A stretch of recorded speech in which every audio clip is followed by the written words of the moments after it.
Welcome to the Young Turks. Cenk, Uygur, and Kasparian with you guys. And happy birthday, TYT. So it's our 21st birthday, 21 years ago. Been 21 for many, many years. Yeah, in a living room not far, far away, we started this little show called the Young Turks. Now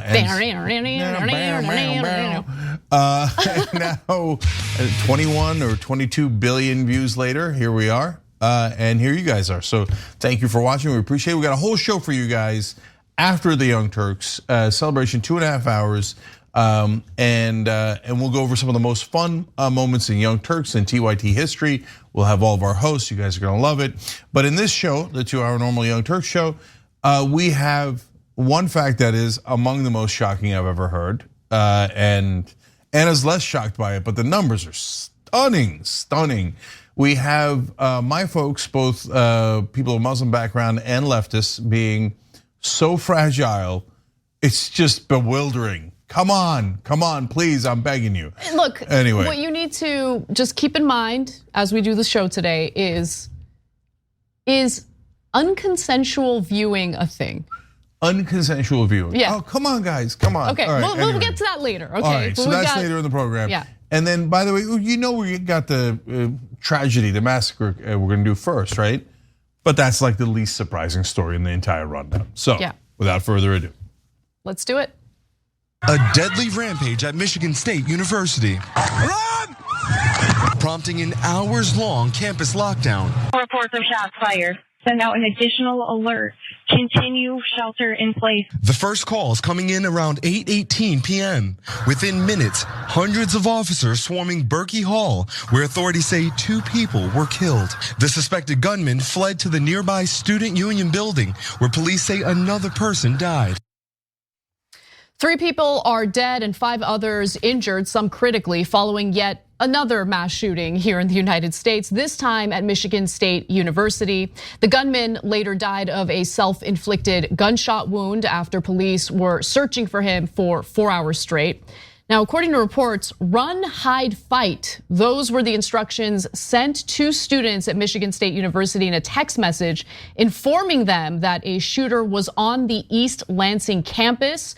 Run means evacuate away from danger if you can do so safely. Hide means to secure in place, and fight means protect yourself if there's no other option.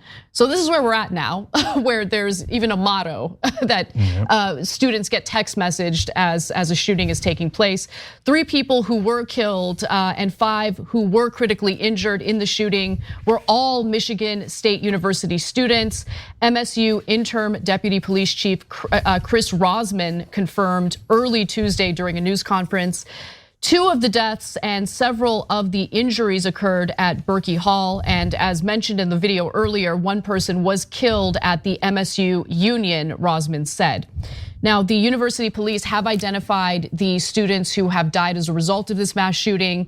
Junior Ariel Anderson is one of the victims. Sophomore Brian Frazier was another. And finally, junior Alexandria Werner was the 3rd individual who was shot and killed as a result of this mass shooting. So the shooter has also been identified. He's 43-year-old Anthony Dwayne McRae. And as I mentioned earlier, he took his own life after a 4-hour manhunt by police. Okay, so let me just get this out of the way. Nothing's gonna be done about it. There's gonna be another shooting tomorrow. In fact, there's gonna be 2 more mass shootings tomorrow. There's been 67 so far this year. In about 6 weeks, so we're talking about 10 a day, 10 a week, a little bit more than that, almost 2 a day. Massacres, 2 massacres a day. Okay, so and it's kind of weird which ones we decide to focus on and which ones we don't. Now, tons of massacres go completely unreported by the national media. No politician will do anything about it. We don't live in a democracy. 92% of Americans want background checks in every state on every gun purchase. 92%, 83% want red flag laws, 74% want to raise the legal age of buying any gun to 21. These are overwhelming majorities, but we will get none of those things. That's a guarantee. Please do not listen to anyone in the rest of the media having fake conversations about what actions might be taken, and fake statements by politicians like Joe Biden who say, oh, that's why I mentioned the assault weapons ban in my State of the Union and we should really get on that. I'm urging people to do that. Oh, are you? You're urging them? Okay, none of the politicians are gonna do it. We don't live in a democracy. They don't care what you think, and they don't care that your kids are getting killed. In fact, it's now so out of control. Jackie Matthews has now survived 2 of the biggest mass shootings in American history. She survived Michigan State University, and she survived Sandy Hook. Yeah, our very last video in this segment actually features her TikTok video talking about that. So let's go to it now. Yeah, so if we have that ready, let's go to that video. It is almost 1 a.m. and I am currently directly across the street from where the shootings at Michigan State occurred. I am 21 years old, and this is the second mass shooting that I have now lived through. 10 years and 2 months ago, I survived the Sandy Hook shooting. And when I was crouched in the corner in school in Newtown, Connecticut on 12/14/12, I was hunched in the corner with my classmates for so long that I actually got a PTSD fracture in my L4 and L5 in my right lower back. I now have a full-blown PTSD fracture that flares up anytime I am in a stressful situation or anything occurs that's aggressive like that. The fact that this is the second mass shooting that I have now lived through is incomprehensible. My heart goes out to all the families and the friends of the victims of this Michigan State shooting. But we can no longer just provide love and prayers. It needs to be legislation. It needs to be action. It's not okay. We can no longer allow this to happen. We can no longer be complacent.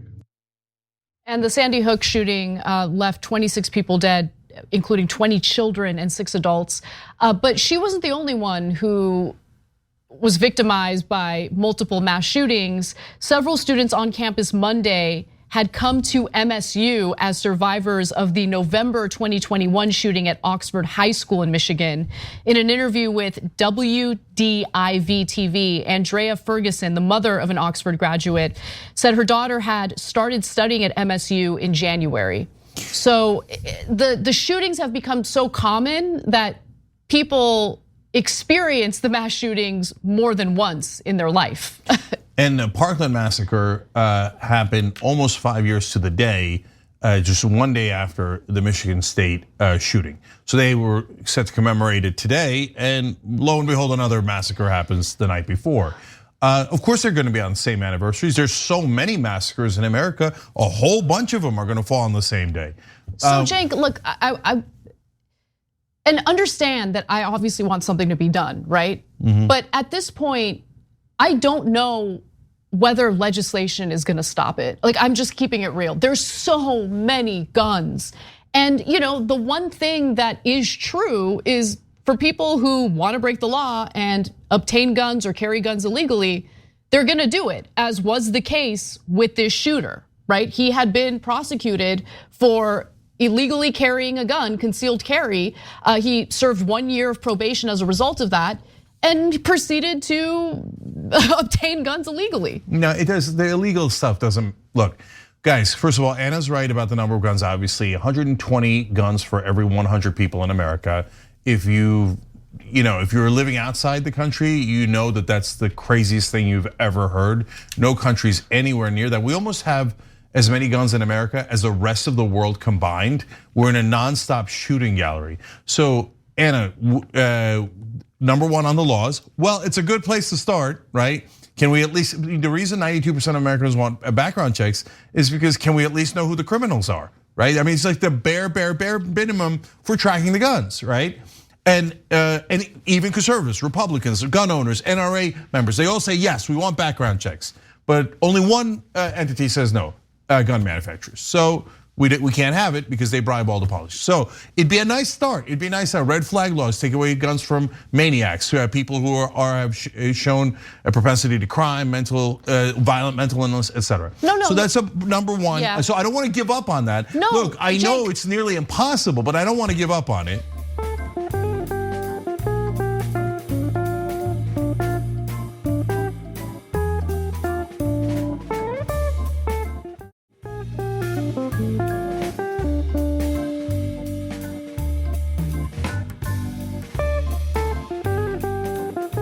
Let me just respond to what you're proposing bit by bit, because it's far more complicated and nuanced than we should have red flag laws. I agree with the red flag laws, okay? But you run into a brick wall when it comes to how red flag laws are implemented. They're implemented with the assistance of law enforcement, and the left hates law enforcement. So how do you deal with that situation? I don't care what the left hates or doesn't. No, I get it. But like we have these like definitive statements about what we like to see done. And then when it comes to actual implementation of the laws that we want to implement, there's all sorts of issues and hangups, and it's a lot more complicated. Just implement it. And so if some person is belly aching, I don't know where they are I don't care where they are on the political spectrum. If you got a dangerous person with a weapon, take the goddamn weapon. 83% of Americans say, even the gun nuts say, take the weapon, the guy's dangerous, take the weapon, right? So pass the law, implement the law. But to your point, Anna, we need a cultural shift. So there is a huge percentage of this country that just doesn't understand facts, doesn't wanna know facts. The fact that the number of guns is directly correlated to the number of mass shootings, directly correlated to the number of gun homicides and suicide. There's absolutely no question about it. The science is overwhelming. It's one of the most overwhelming data sets I have ever seen. But it doesn't matter when you talk to a right winger. They're like, oh no, man, I like my guns. Oh, government tyranny, oh, vermins. They don't care about facts. They're like, oh, I think it's gonna make us safer. We already have more guns than everybody else. And it's not making us safer. It's causing 2 massacres a day. That's our kids. Here, I'll give you one more. Michigan Attorney General Dana Nessel, she has kids at Michigan State University. She's a top law enforcement officer in Michigan. She's distraught over this. She's like, I don't know how to stop it, right? And at the end of her appearance on MSNBC, she said, we have to start loving our kids more than we love our guns. And to that, the right wing in this country answers with a resounding hell no. If you told right wingers, take away your guns or your kids, I don't know how they would answer that question. Are you sure you know how they would answer that question? Because I guarantee you a lot of them would say, well, if you take away my guns, I bet the kids are next. No way I'm giving up my guns. Take the kids and maybe I'll murder you later with my guns and take the kids back. You don't think they'll say that? You don't think they'll say it? I don't think they'll say it. They definitely, some of them. I guarantee you in the comments section, they're saying it right now.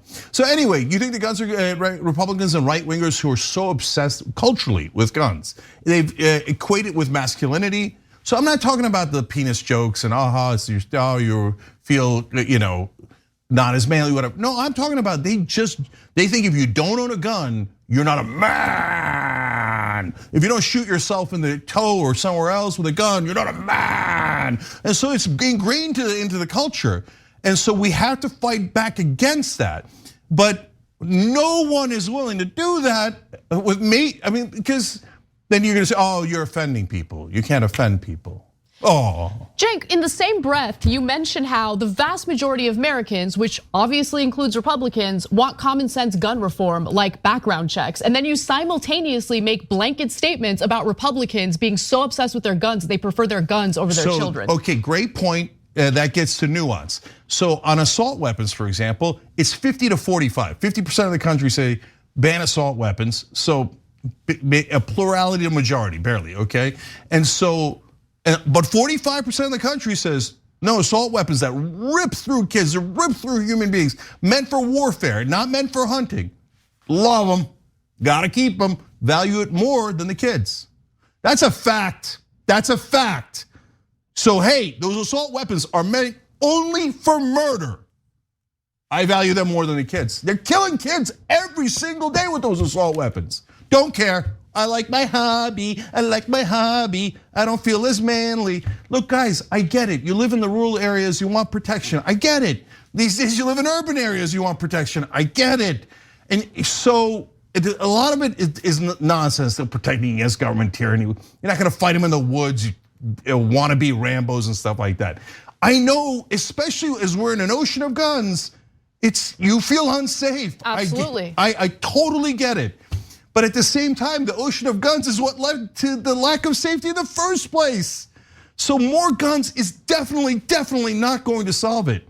We've got to fix the culture, but nobody's willing to offend anyone. So we never have honest conversations about the toxic culture of guns and violence in America. That's reality. So just a few more details about the shooter here, including what his family and neighbors had to say about him. So as I mentioned earlier, he was prosecuted for illegal possession of a gun. McRae was previously arrested in 2019 for possession of a loaded firearm without a concealed weapon permit, according to records from the Michigan Department of Corrections.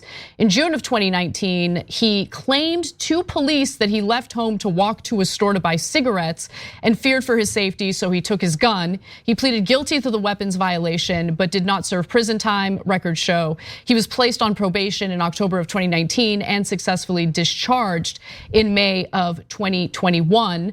And in terms of his family members, his older brother says that he seemed to become more of a loner in recent years and kind of disassociated with people in the family. His father said that 2 years ago when his mother died was when he really started to kind of lose it.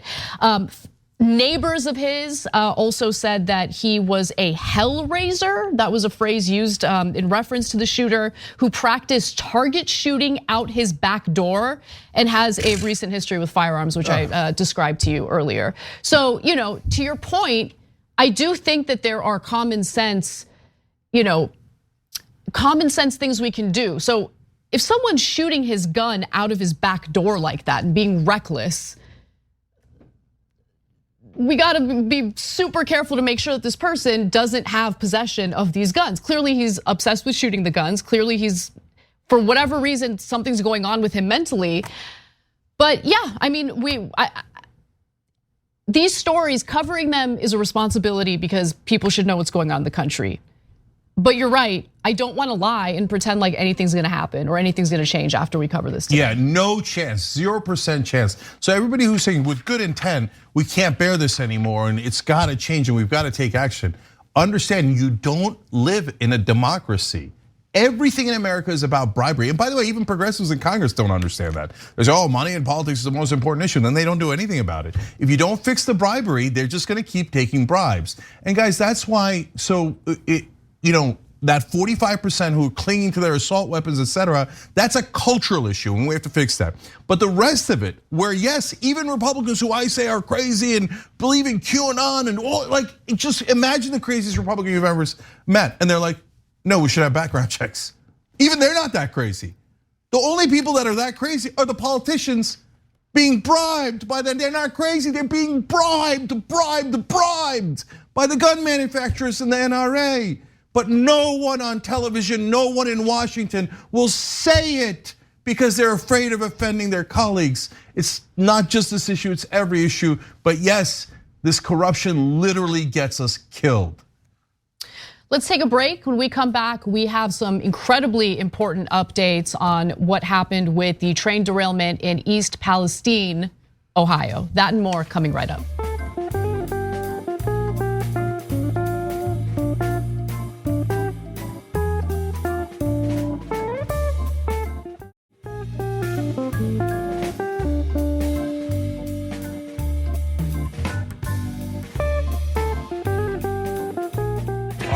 TYT, Cenk and Anna with you guys. Also Scott Stevenson and Rochelle Van. They just became members and American heroes.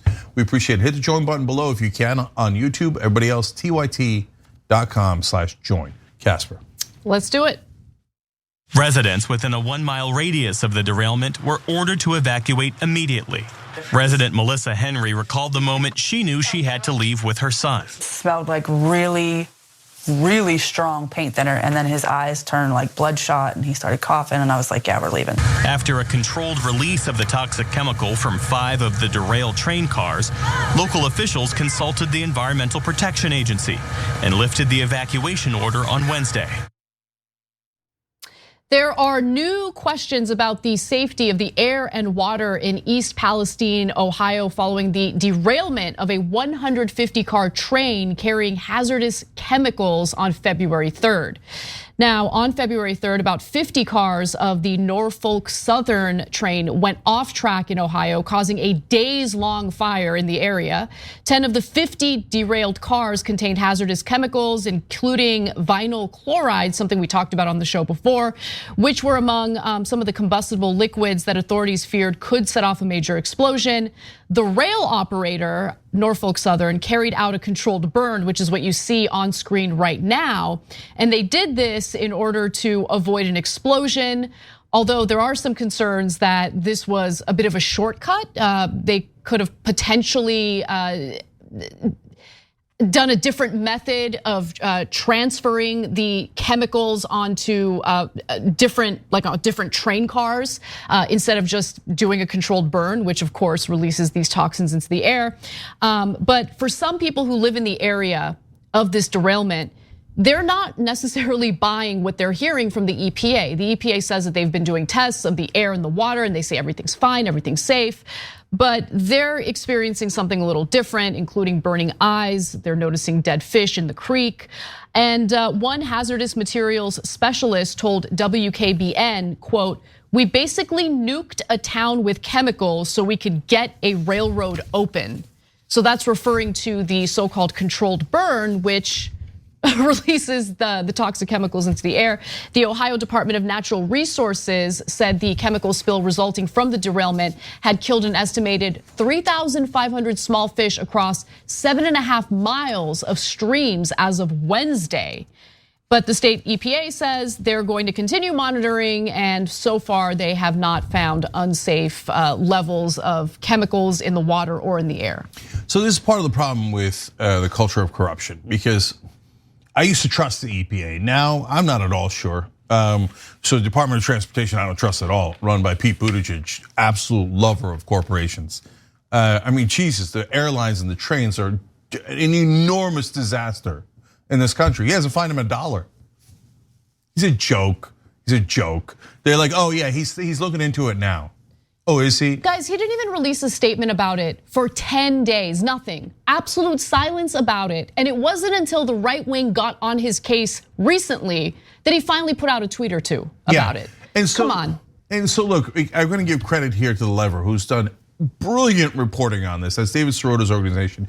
You should check them out. He almost embarrassed the national media into talking about it. Now the right wing has picked it up. Now the national media, when the left wing is talking about it, oh yeah, you're just bitter because you think you're gonna run, Bernie Sanders is gonna run against Buttigieg. No way we're covering it. But now that the right wing's covering it, all of a sudden it's a giant story. Yeah, let me just be clear about one thing, because I don't wanna waste any time like dealing with an angle to this story that's totally irrelevant, because fact of the matter is, whether you're talking about corporate Democrats or corporate Republicans, they're the same thing when it comes to regulating big industry. Okay, so that's exactly. Let's just keep it real. The Trump administration deregulated the rail industry as it pertains to the transport of chemicals that are dangerous, toxic chemicals, right? And the Biden administration has yet to reverse that deregulation. Why? Yeah. Why? So that's what I'm trying to get at, guys. Whether you're been brainwashed by Democratic media or right-wing media, snap out of it. Obama said he was going to do a regulation on the brakes in the trains. They're from like 150 years ago, like the technology, right? And we have new brake technology that's way better and can prevent many of these accidents, okay? Because there's derailments nonstop. And by the way, these trains are going through the middle of Pittsburgh. And this chemical is dangerous. There's another chemical that's far more dangerous that like just 20 of those cars can be like the equivalent of Hiroshima or something. We got the exact numbers in a sec. So guys, Obama didn't push it through, the regulations. They dragged their feet. Then Trump came in and said, oh, no way I'm doing regulations. Forget the brakes and hazard chemicals. Of course you can carry hazard chemicals that are hazardous and flammable, etc. And then Biden comes back in, and you know what he's done to actually put those safety regulations in? Nothing, zero. Isn't that funny? Corporate Democrat, corporate Republicans, corporate Democrats, and no action ever gets taken. Okay, so let's get to the other facts of the story. And I wanna talk about how the EPA seems to be saying two different things, okay? So when it comes to the residents in the area who are concerned about the water and the air, the EPA is like, don't worry, we've been testing, everything seems fine. But there's something a little different. Ohio officials said Wednesday that residents could return home after air quality samples showed readings at points below safety screening levels for contaminants of concern. But the EPA, which is overseeing the air quality testing, also said Air monitoring since the fire went out has not detected any levels of concern in the community and can be attributed to the incident at this time. However, the EPA said Friday in a letter to Norfolk Southern, this is the rail company, of course, that chemicals carried on the train continue to be released to the air, surface soils, and surface waters. In fact, Ohio's Governor Mike DeWine was asked about this during a recent interview. Let's hear what he had to say. Your office deemed it safe for residents to return to East Palestine of Wednesday of last week. Days later, we learned that the EPA informed the railroad of several other chemicals that were not publicly discussed. How can you assure people that the area is safe when we're still learning more about the severity of this disaster? You know, we rely on the experts, what they tell us.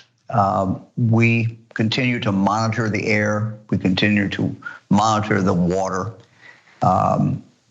They continue to tell us, the EPA continues to tell us that it is in fact safe. Where we've seen some traces is in the water, which has gone into the Ohio River.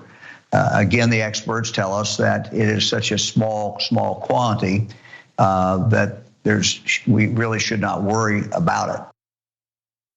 We really should not worry about it, but there's also a lack of transparency as it pertains to the type of chemicals that the train was carrying. At first, we only heard about vinyl chloride, but then it turns out there were other chemicals that everyone was kept in the dark about, and we didn't find out about them until very recently. The next video explains that.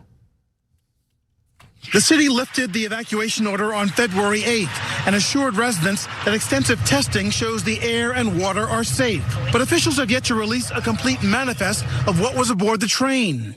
Jamie Koza, who lives just steps from the river, is concerned about her 3-year-old daughter and what East Palestine's other children could be exposed to in the water. I definitely have a right to know what was on that train, to see that manifest, to know what chemicals are in the creek, and also how much. Now, new details igniting new fears. A letter the Environmental Protection Agency sent to Norfolk Southern revealed the cargo included more potentially hazardous materials than vinyl chloride, chemicals used to make adhesives, plastics, construction materials. The EPA telling the train operator it could be responsible for cleaning up the site. The EPA telling Norfolk Southern they might be responsible for cleaning up the site. They might be responsible for cleaning up the site? They might be responsible. Yeah, well, who else would be responsible exactly? The residents who are now being potentially poisoned by the toxic chemicals that were being carried by that train that was derailed? Isn't that interesting? Republican Governor Mike DeWine and a Democratic Transportation Secretary Pete Buttigieg so far completely agree. Nothing to see here, guys. Whatever you do, don't punish the railroads. They're making billions of dollars in profits. They cut their staff to the bone. They used to have 1 million people. They only have 200,000 employees now. They've done no safety regulations. We've never enforced it. Oh, coincidentally, they're filling up our coffers with giant amount of campaign contributions. But don't worry, those are not bribes. No, they think it's the right thing to do to not regulate any of these companies and just let them have giant fireballs of chemicals near your house. No, I mean, the EPA tells them they might be responsible for the cleanup. The word might says a lot about how things work in this country. Exactly, right? That's why I don't trust the EPA. So, I mean, it's so sad they got us to a point where I don't trust the EPA. Where if a government, Democrat, it doesn't matter if it's a Democratic president, the government used to actually look out for us, and that's what it's supposed to do in a democracy. There are representatives. But now when the EPA or any other part of the government says, oh, no, don't worry, this corporation should not, maybe might be responsible, but overall everything is safe and fine. I don't believe you. Okay, now finally, I want to tell you the specifics about the deregulation that happened under the Trump administration and was maintained under the Biden administration. So the US Transportation Department, that's the department that Pete Buttigieg is the head of, but back in 2020, under Trump, approved a rule to allow liquefied natural gas, or LNG, to be shipped via rail with no additional safety regulations. Trains can now run 100 or more tank cars filled with 30,000 gallons of the substance, largely from shale fields to saltwater ports. Just 22 train tank cars filled with LNG hold the same amount of energy as the Hiroshima bomb, a coalition of environmental groups wrote in comments to regulators opposing the LNG rail rule change in 2020. Now, that was under the Trump administration, tail end of the Trump administration. So now that Biden's in charge, now that you have Pete Buttigieg, Mayor Pete, as the head of the Department of Transportation, what now? Well, under the Biden administration, the Transportation Department has proposed a suspension of the Trump-era LNG rule, allowing the substance to be transported via rail and to replace it with a new rule. The suspension was supposed to be published by June of 2022, but it and the new rule have been delayed twice. I wonder why, and are now supposed to be final in March. We'll see if that happens. The reason I mentioned right-wing media earlier is because that's the only thing that anybody in Washington responds to. So there's some chance that Buttigieg is going to do a cover your ass operation, and he's going to be like, oh yeah, well I was going to release those rules any second now. Here's like a fraction of the rules that you need, and then the rest of the media will come out and go historic safety regulations from Mayor Pete, and then there'll be another explosion. By the way, as we were speaking, apparently there's been another spill. So I'm going to report it from our own members. I just saw it from the members.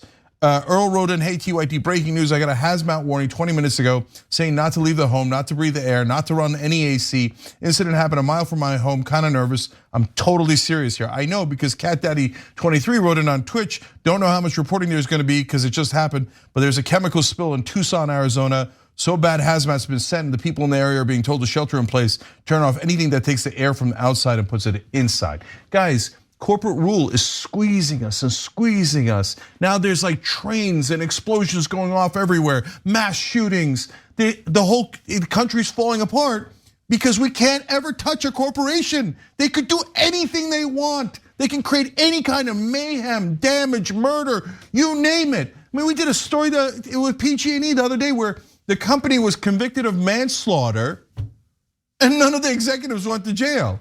So there's never any consequences. These corporate media is lying to you. Corporate Democrats and corporate Republicans are not on your side. They're on the side of the enemy, the corporate machines that are causing all of this damage.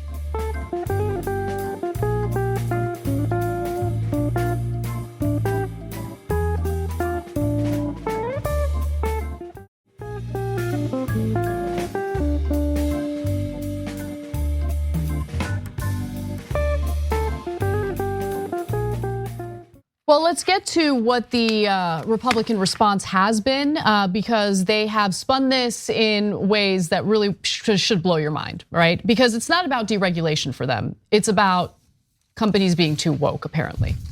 Now, let's start with Marjorie Greene.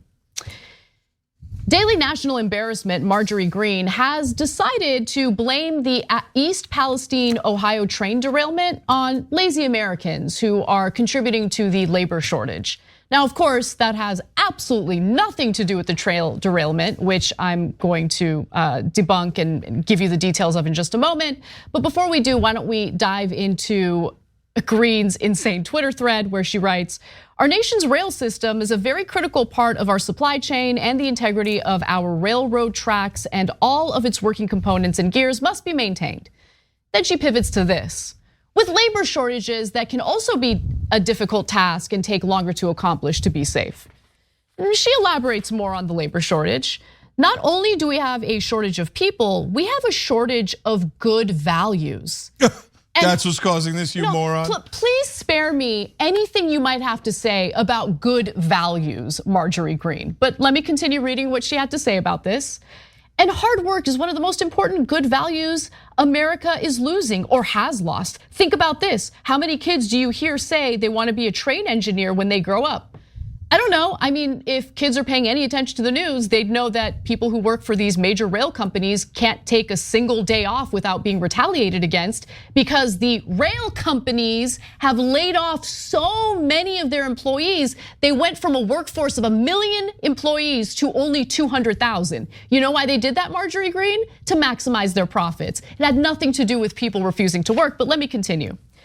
If kids say it when they're 5 years old, our society's projected values change their minds by the time they're 18 years old. Our society teaches them to want to either work as little as possible or to chase dreams they think will make them rich, but are only attainable by very few. And then just one more from her Twitter thread here where she says, there are also many young Americans who spend their days dazed from using marijuana all day and unfortunately confused. No, so what in the world? So the East Palestine train derailment is because people are smoking pot and they're lazy. When in reality, it has everything to do with these companies wanting to maximize profits by ensuring that they have the bare minimum workforce necessary to do the job. And there's deregulation that's a huge problem as well, including the transport of toxic chemicals through our rail system. And I'll give you the details in a moment, but I wanted you to jump in, Cenk. Look, so she pointed out that this was a disaster and the government should do something, the representatives should do something about it like a day ago. And I was like, oh, that's interesting. Rashida Tlaib, a Just Democrat, saying we should do something. Marjorie Taylor Greene, a theoretical populist on the right wing, saying we should do something. Imagine if they got together in real bipartisanship and challenged the corporate Republicans and corporate Democrats. That would be amazing, wouldn't it? And it would get a ton of attention and maybe we could get something fixed. Oh, come on, of course that wasn't gonna happen. So we went from a train derailment to a policy derailment. So she went from, hey, maybe we should do something about it. Well, what should we do? Well, you could fix the brakes. They don't have modern brakes. You could make sure they are not carrying, or they are taking safety precautions when they carry hazardous chemicals that could blow up, like that happened in Ohio. No, she went to the average American worker is a bum, lazy. It's not the corporation's fault, it's your fault. Insane. That's a populist? That's a populist. Oh, the world's most ironic populist. Okay, no, and look at what Anna said. They went from 1 million workers down to 200,000. You think it's because 800,000 people were lazy? No, they fired them, you moron. Listen, they fired them, you idiot. Okay, what a useful idiot you are for the corporate machines, Marjorie Taylor Greene. Right wing, please wake up. You're also getting killed out there. Wake up and wait till you hear Charlie Kirk and the other morons. All right, so let's give you the details. So as we've mentioned 1 billion times, deregulation has a lot to do with it. Maximizing profits has a lot to do with it. The Railroad Workers United pinned this threat on rail industry cuts to inspection staff and the elimination of safety protocol. Obviously. The East Palestine train was hurried, the nonprofit said in a statement. And though a cause hasn't been fully determined, they believe that it was an issue with one of the axles. It appears the train was not properly inspected. Rail companies laid off more than 20,000 rail workers during a year period in 2018 to 2019, meaning before the pandemic, representing the biggest layoffs in rail since the Great Recession, and the nation's rail force has dipped below 200,000, the lowest ever, and down from 1 million at its peak.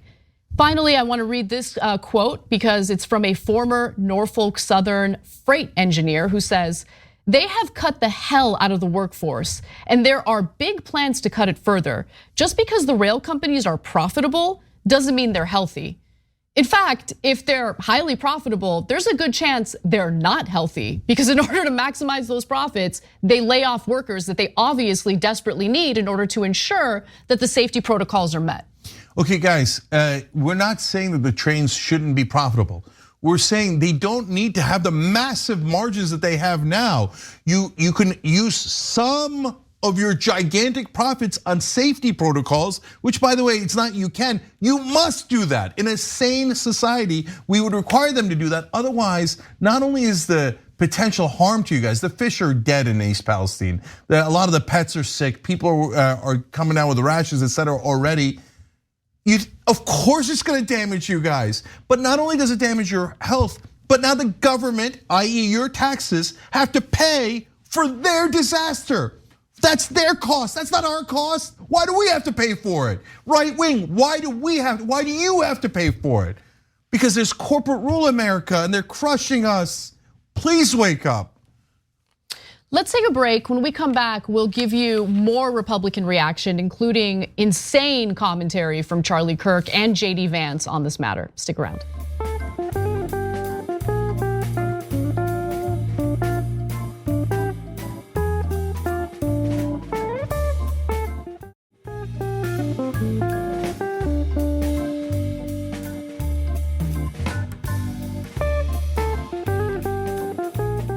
All right, back on TYT, Cenk and Anna with you guys. More news.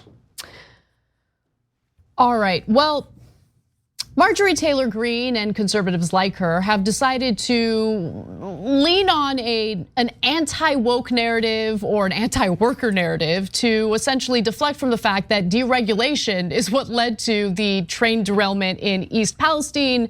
Could have been mitigated with the proper regulations, but let's go to Charlie Kirk, who thinks, maybe the emphasis on a diverse workforce and wokeism is where we should be focusing here. Let's watch.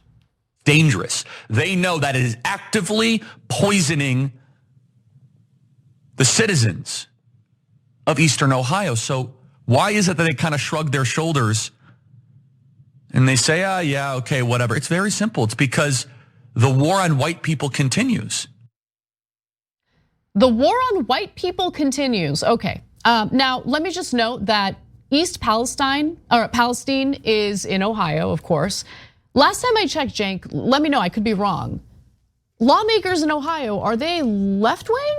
No, they're right wing. Oh, they're right wing. Republican Governor Mike DeWine. In fact, he had a reporter arrested for daring to ask a question about this accident. Yeah, so who are they? Because if, let's say you need to call this a crisis, an emergency, you need federal funding, you need FEMA to get involved, it is dependent on state lawmakers, local lawmakers to call on the federal government to provide assistance, to provide resources from FEMA. Have they done that? So when Charlie Kirk says they don't care, who are you referring to? Because the state politicians are from your side. But let's hear more of Charlie Kirk's argument and see if there's anything logical in what he has to say. Why would you care for the white working class voters in Eastern Ohio? You haven't cared about them in other reasons or other portions, and I will prove it to you. If this train derailment happened in downtown Atlanta, in the densely populated black neighborhoods, this would be the #1 news story. It would be Flint water crisis 2.0. There would be clamoring and activism and talks for reparations.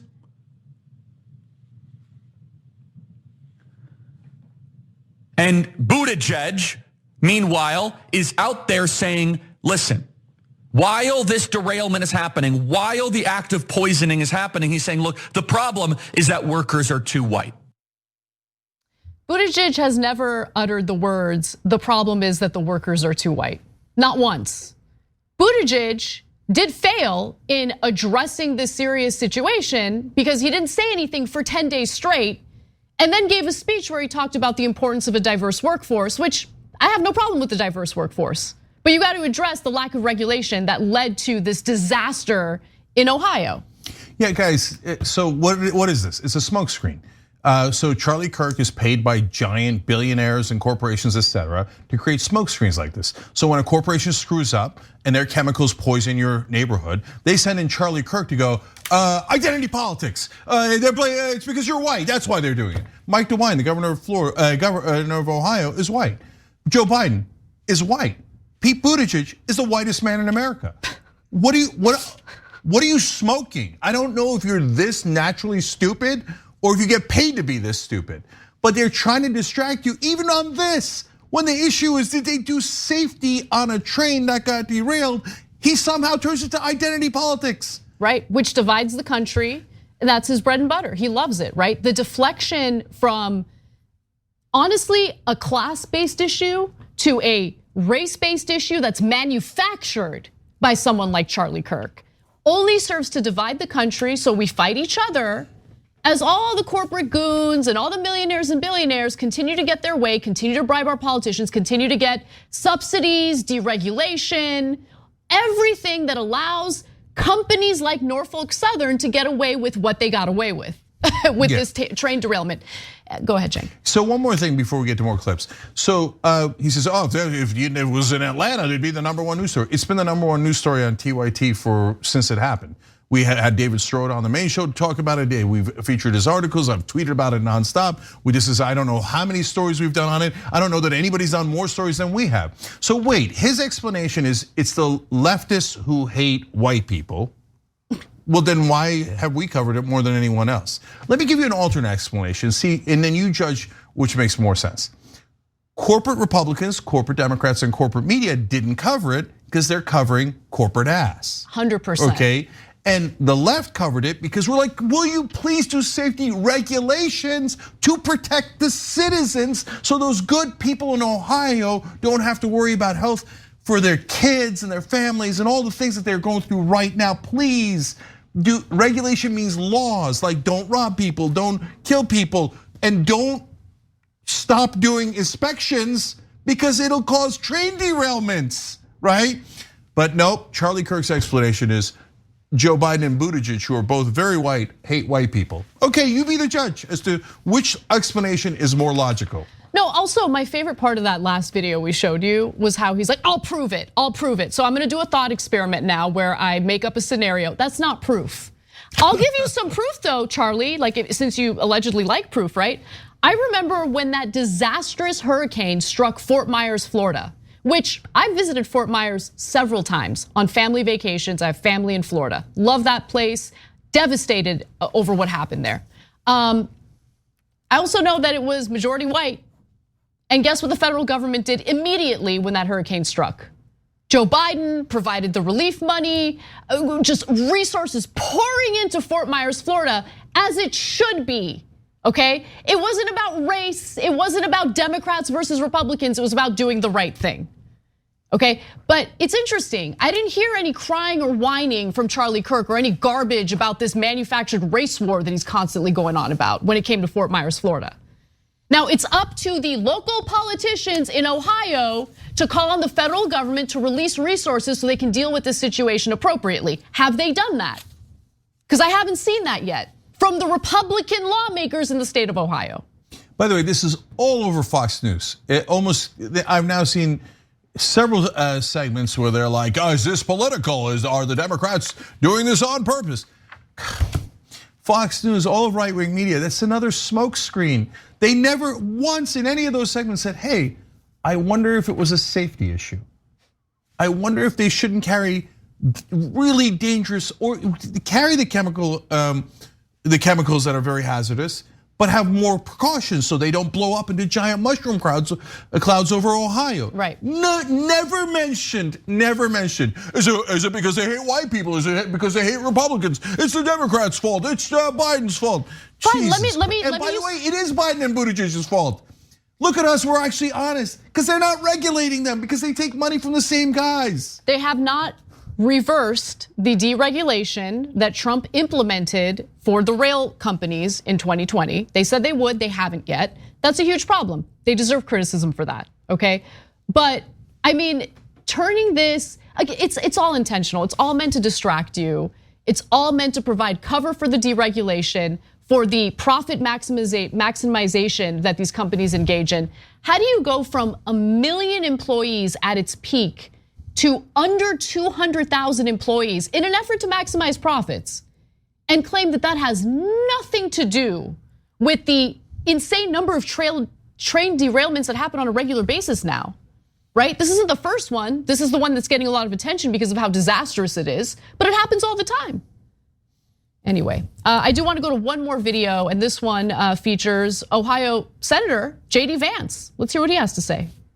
Now, we know if you listen to Secretary Buttigieg today, that they are focused more on whether we have too many white men in construction jobs than he is on the fundamentals of his job, which is ensuring we have a viable transportation infrastructure in this country. And unfortunately, my constituents in East Palestine have been some of the main victims of the fact that we have failing infrastructure in our country, again, after spending tons of money in an effort to actually fix it.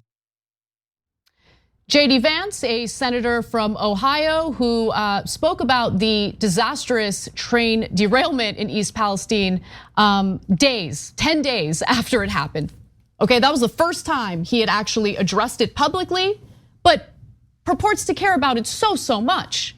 So let me ask him, has he reached out to the federal, I mean, he's part of the federal government. Has he reached out to his colleagues? Has he reached out to the Biden administration to ensure that FEMA allocates the necessary resources so the folks in East Palestine, Ohio are safe? Has he? Okay, so J.D. Vance is a crook, obviously. So again, he's going to deflect from corporations. Interestingly enough, reporters asked about that comment to the Republican governor of Ohio, Mike DeWine, and this just happened. He said, look, the president called me and said, anything you need. Oh, so I guess what happened to the president's not doing anything about this now? I thought the president was too woke and was blinded by his wokeness. So we're criticizing Biden and his administration for not being aggressive about regulating these industries because we think they take money from corporate interests, et cetera. But when the disasters happen, they definitely rush in and they don't go, oh, as Fox News claimed, it's because it's a Trump county. Okay, or it's a white county, et cetera. But meanwhile, they asked Mike DeWine and he says, oh no, the president called me right away and said, whatever you need, okay? But he continued, I have not called him back after that conversation. I will not hesitate to do that if we're seeing a problem or anything, but I'm not seeing it. The governor said that. That's the Republican governor, yeah. Well, what's wrong with him? Does he hate white people? Maybe, I don't know. Maybe he hates white people and he hates Trump County that voted for him. Okay, it doesn't have to make sense because they figured out our audience doesn't care about logic or facts. So we can just say anything we want. Soon they'll blame Dr. Seuss and Mr. Potato Head and the M&M characters and their audience will believe it. No, it's corporations. It doesn't mean they shouldn't exist. It just means the government is supposed to protect us from them as well as other humans. You can't rob us if you're a human, but why can you rob us and cause us all this damage if you're a corporation? That's because this entire system has been set up to protect corporate rule. All right, we are going to take our next break, but when we come back, big news for Senator Dianne Feinstein out of California. So we'll talk about what her plans are for the future. And later in the show, we'll also discuss a Democratic lawmaker who was assaulted in an elevator in DC. What is she calling for now as it pertains to criminal justice reform and public safety? That and more in the second hour of the show. See you then.